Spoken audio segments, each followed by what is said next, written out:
कुछ दिन पहले हमने आपको लोकसभा चुनाव को देखते हुए कुछ चीज़ें बताने का प्रयास किया था। अब लोकसभा चुनाव का लगभग ही अंतिम दौर है और हम समझते हैं कि 20 मई को ललितपुर जनपद में चुनाव होना है और मतदान के बारे में पहले से भी जागरूक किया जा चुका है, लेकिन जहाँ तक जेल के अधिकारियों का जो दायित्व बनता है, जो जिम्मेदारी बनती है, उसमें एक दायित्व ये भी है कि कैसे हम आपको सही रास्ते पर लाने का प्रयास करें, कैसे आपके जीवन को परिमार्जित करें, कैसे आप समाज में अपने को अच्छे ढंग से पुनर्स्थापित करें। उसी की कड़ी में यह भी बताना हमारे लिए आवश्यक होता है कि हम आपको मतदान के संबंध में अधिक से अधिक जागरूक करें। तो सबसे पहले हम ये बताना चाहेंगे कि जो भी बंदी हैं, अब इस दौरान जो कारागार से रिहा होकर के जाते हैं, तो वो अधिक से अधिक लोगों को मतदान के लिए प्रेरित करें, अधिक से अधिक वोट डालने का प्रयास करें। इसके अलावा यह पूरा प्रयास करें कि अधिक से अधिक वोट पड़े और यह भी प्रयास करें कि ऐसी पार्टी को वोट दें जो आप को लगता है कि आने वाले वर्षों में बहुत कुछ अच्छा हो सकता है, बहुत कुछ अच्छा किया जा सकता है और आने वाले लोगों को, आने वाली पीढ़ी को भी यह गर्व महसूस हो कि आपने जब वोट दिया तो कम से कम अच्छी पार्टी को आपने वोट दिया। आने वाले लोग सोचे समझे, वो गर्व करें आप पर, आपको कोसे नहीं कि आप जो वोट दे रहे हैं वो किसको वोट दे रहे हैं। तो अधिक से अधिक वोट पड़ने के साथ साथ यह भी ज़रूरी है कि हम ऐसी पार्टी को वोट दें जो सभी के उत्थान के लिए, सभी के विकास के लिए काम करे। अच्छी पार्टी को वोट दें। जब आप अच्छी पार्टी को वोट देंगे तो आने वाला समय भी आपके लिए अच्छा रहेगा। दूसरी बात, कुछ लोग जैसे यहाँ पे जो हमारे बंदी भाई हैं, इसमें कुछ पढ़े लिखे लोग हैं, कुछ बुद्धिजीवी भी हैं, बौद्धिक लोग हैं और कुछ नौकरीशुदा लोग भी होंगे।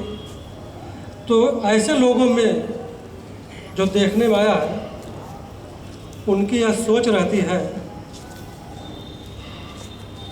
व्यक्तिगत हित, वो व्यक्तिगत हित को ज़्यादा महत्व देते हैं और देश हित को महत्व नहीं देते हैं। उनके दिमाग में यह विचार चलता है कि हमारा कौन सा भला हुआ है, हमारा कौन सा भला होगा, हमारे लिए कौन सा अच्छा हो गया।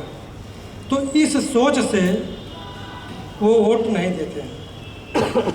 तो आप यह जान लीजिए, ये जो सोच है कि हमारा क्या हुआ है, हमारा कौन सा भला हुआ है, हमारे लिए क्या हुआ, तो ये सोच को निकाल दीजिए। ये कोई अच्छी सोच नहीं है। आप देश हित के बारे में सोचिए।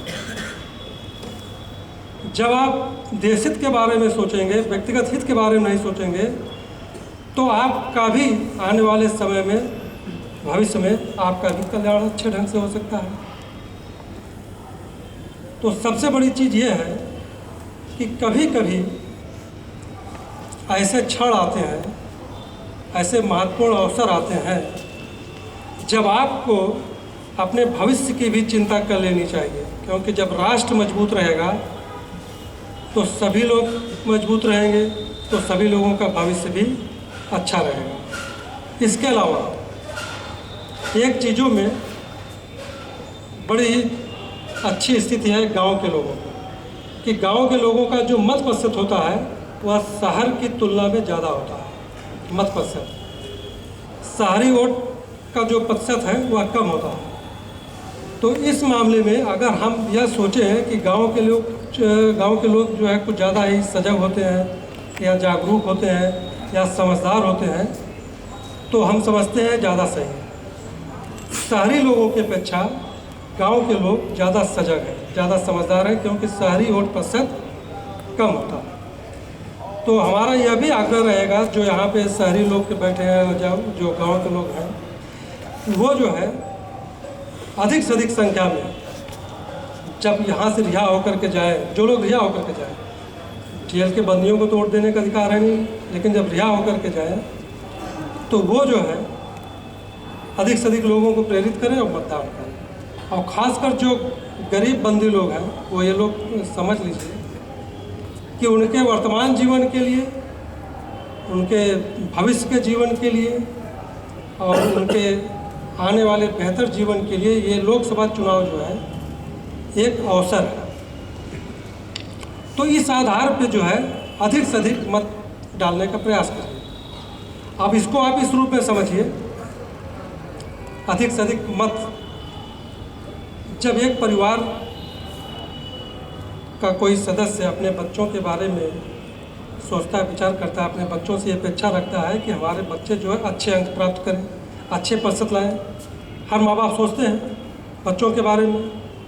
और उसी तरह जब माँ बाप यह सोचते हैं कि हमारे बच्चे अच्छे नंबर लावें, अच्छे प्रतिशत लावें, उसी तरह परिवार के हर सदस्य की भी यह जिम्मेदारी होती है वो अधिक से अधिक प्रतिशत में वोट दे करके अच्छी से अच्छी सरकार बनाने का प्रयास करें।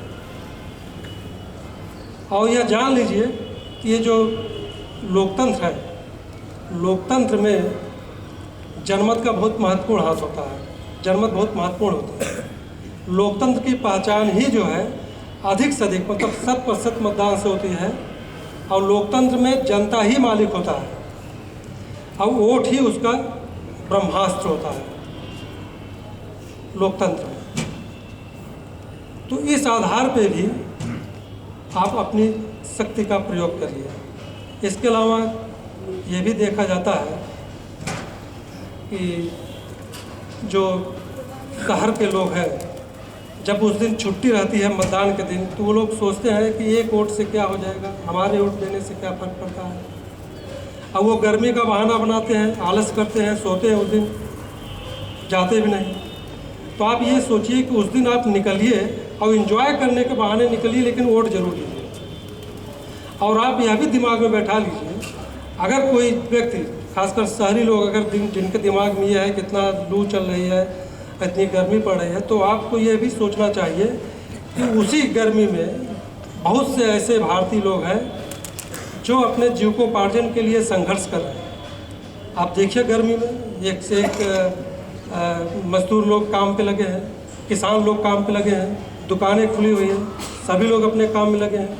तो मतदान के दिन यह सोचना कि आज बहुत गर्मी पड़ रही है, कैसे हम निकलें, तो ये चीज़ ठीक नहीं है। आप नेताओं से भी प्रेरणा ले सकते हैं। नेताओं को देखिए, 1 महीने से वो मेहनत कर रहे हैं।